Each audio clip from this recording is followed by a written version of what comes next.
നമ്മൾക്ക് യോജിക്കുന്നത് ആരാണോ, നമുക്ക് വൈബ്, നമുക്കിത് മുന്നോട്ട് പോകണോ, ഇത് ലാസ്റ്റ് ചെയ്യും.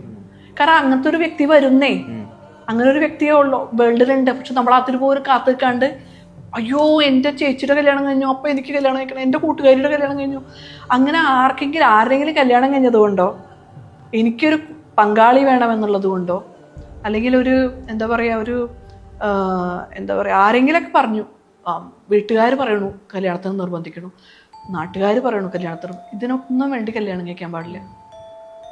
അതാണ് ഞാൻ അനുഭവത്തിൽ നിന്ന് പഠിച്ചത്.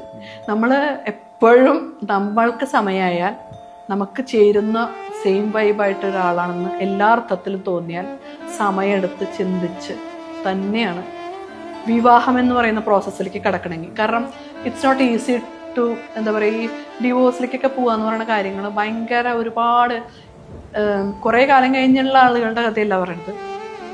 ഇത് തുടക്കത്തിലൊക്കെ ഭയങ്കര ബുദ്ധിമുട്ടാണ്. അപ്പോഴേക്കും ചിലപ്പോൾ കുട്ടികളൊക്കെ ഉണ്ടായിക്കഴിഞ്ഞാൽ കഴിഞ്ഞു, ആ കുട്ടികൾക്ക് വേണ്ടി നമ്മൾ അഡ്ജസ്റ്റ് ചെയ്യാൻ തുടങ്ങും. ഇങ്ങനെ അഡ്ജസ്റ്റ്മെൻ്റ് അല്ല ജീവിതം.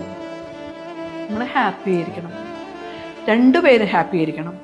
രണ്ടുപേർക്ക് ഹാപ്പി ആയില്ല എന്ന് പറഞ്ഞാൽ ഹാപ്പി ആയിട്ട് തന്നെ പിരിയുക, അതും ഒരു ബഹുമാനമാണ്.